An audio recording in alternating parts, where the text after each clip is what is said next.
Saudara-saudariku yang terkasih, hari ini Sabtu 22 Maret 2025. Saya Romo Siga dari Paroki Santo Yusuf, Surabaya. Dalam nama Bapa dan Putra dan Roh Kudus, amin. Kita bersama Bunda Gereja menghayati Prapaskah, laku tapa, dan pertobatan diri. Memperoleh pengampunan itu menerima anugerah. Tiada yang lebih jelas dari perumpamaan yang diberikan Yesus sejauh mana Tuhan bermurah hati. Kisah seorang bapa dengan kedua anaknya mengajak kita semakin menyadari betapa pentingnya pertobatan. Saudaramu telah mati dan kini hidup kembali. Mea culpa, mea culpa, mea maxima culpa. Marilah kita berdoa. Allah Bapa kami, sumber cahaya mulia, di dunia ini kami sudah Kau perkenankan mencicipi hidup surgawi. Semoga terang-Mu membimbing kami seumur hidup hingga akhirnya kami memasuki cahaya-Mu yang abadi. Dengan pengantaraan Yesus Kristus Putra-Mu Tuhan kami, yang hidup dan berkuasa bersama dengan Dikau dalam persatuan Roh Kudus, Allah sepanjang segala masa. Amin.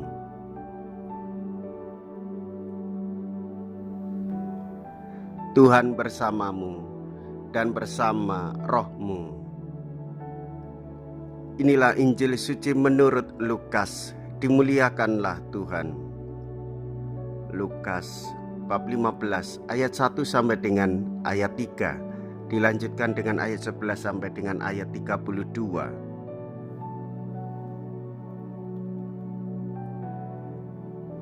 Para pemungut cukai dan orang-orang berdosa biasa datang kepada Yesus untuk mendengarkan Dia. Maka bersungut-sungutlah orang-orang Farisi dan ahli-ahli Taurat, katanya, Ia menerima orang-orang berdosa dan makan bersama-sama dengan mereka. Maka Yesus menyampaikan perumpamaan ini kepada mereka. Ada seorang mempunyai 2 anak laki-laki. Kata yang bungsu kepada ayahnya, Bapa, berikanlah kepadaku bagian harta milik kita yang menjadi hakku. Lalu ayahnya membagi-bagikan harta kekayaan itu di antara mereka. Beberapa hari kemudian anak bungsu itu menjual seluruh bagiannya, lalu pergi ke negeri yang jauh. Di sana ia memboroskan harta miliknya itu dengan hidup berfoya-foya.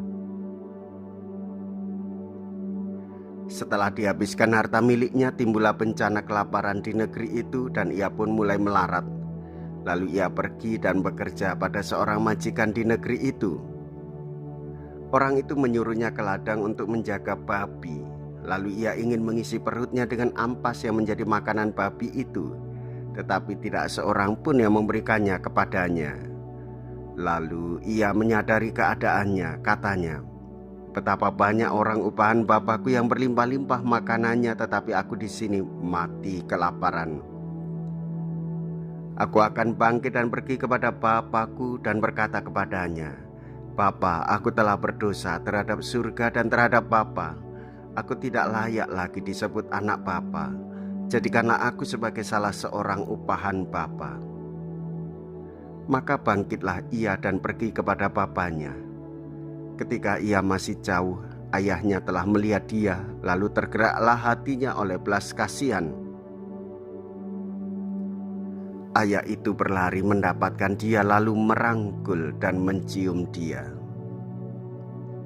Kata anak itu kepadanya, Bapa, aku telah berdosa terhadap surga dan terhadap Bapa. Aku tidak layak lagi disebut anak Bapa. Tetapi ayah itu berkata kepada hamba-hambanya, lekaslah bawa kemari jubah yang terbaik dan pakaikanlah kepadanya. Kenakanlah cincin pada jarinya dan sepatu pada kakinya. Dan ambillah anak lembu tambun itu, sembelihlah dia, dan marilah kita makan dan bersukacita. Sebab anakku ini telah mati dan menjadi hidup kembali. Ia telah hilang dan didapat kembali. Maka mulailah mereka bersukaria. Tetapi anaknya yang sulung sedang berada di ladang. Ketika ia pulang dan dekat ke rumah, ia mendengar bunyi seruling dan nyanyian tari-tarian. Lalu ia memanggil salah seorang hamba dan bertanya kepadanya, "Apa arti semua itu?" Jawab hamba itu, "Adikmu telah kembali dan ayahmu telah menyembelih anak lembu tambun karena ia mendapatkan kembali anak itu dengan selamat."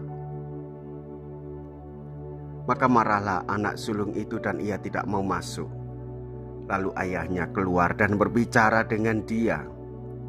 Tetapi ia menjawab ayahnya, katanya,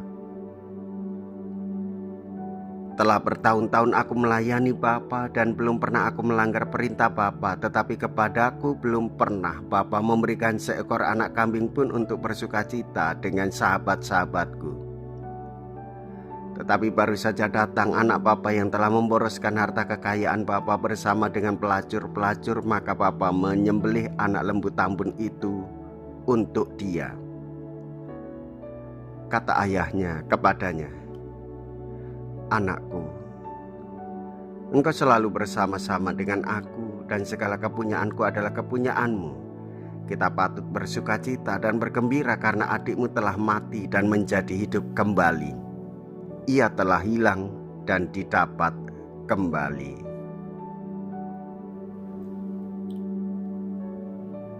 Demikianlah sabda Tuhan.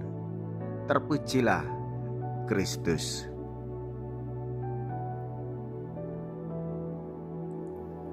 Saudara-saudariku yang terkasih, orang Katolik menyadari sikap pertobatan dan mendapatkan pengampunan dari Tuhan. Bapa yang murah hati akan menyatakan bagi orang yang mau bertobat, kita patut bersukacita dan bergembira karena adikmu telah mati dan menjadi hidup kembali, dan ia telah hilang dan didapat kembali. Yesus mengajarkan supaya kita bertobat seperti anak bungsu. Hendaklah kita belajar rendah hati dan kembali kepada Allah. Bapa mengasihi setiap orang yang mau bertobat dan kembali, maka ia akan menerima kemurahan hati Allah. Yesus mendorong kita untuk bangkit berdiri, menetapkan hati bahwa ya, aku ingin kembali kepada Bapa. Atau ketika kita merasa bahwa kita baik-baik saja seperti anak sulung, Yesus mengetuk hati kita untuk lebih memiliki kerendahan hati untuk melihat si bungsu dengan segala kedosaannya dengan mata hati yang berbelas kasih, bersikap murah hati untuk memberi ruang dalam sikap dan cara pandang seperti Bapa yang mengasihi semua orang. Saudara-saudari, bertobatlah dan hiduplah dengan rendah hati. Jikalau kita berani hidup menderita dalam Yesus, maka kita pun akan dipermuliakan di dalam Kristus. Terpujilah nama Yesus, Bunda Maria dan Santo Yosef untuk selama-lamanya.